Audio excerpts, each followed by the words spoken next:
ఎన్నెన్నో మేలులు ఉన్నాయి. ఆయా పరిస్థితుల్లో ఎన్నో అద్భుతమైన ఆశ్చర్య కార్యాలు చేశాడు.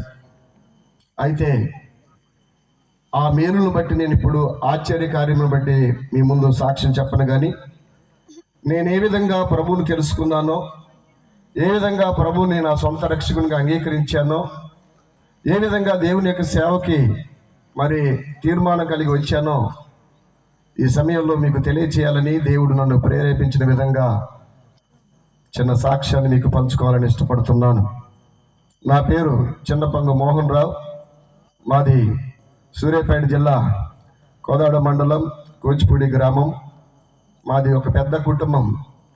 మేము 4 అన్నదమ్ములం, 4 అక్క చెల్లెళ్ళు, మొత్తం 8 మంది కుటుంబం. మా నాన్నగారు, అమ్మగారు, మొత్తం 10 మంది. అందులో నేను 5వ వాడిని. మా కుటుంబం క్రీస్తుని ఎరిగిన కుటుంబం, కానీ ఆచారబద్ధంగా క్రీస్తుని వెంబడించేటువంటి క్రైస్తవ కుటుంబం చెప్పాలి. నామినల్ క్రిస్టియన్ కుటుంబం.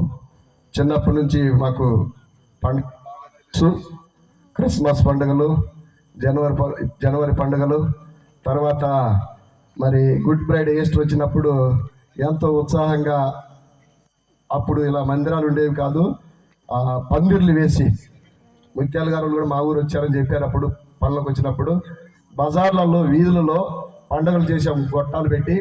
ఆ టైంలో చిన్నపిల్లల లెక్క మేము కూడా ఆ పండుగలన్నింటిలో పాలు పొందేవాం.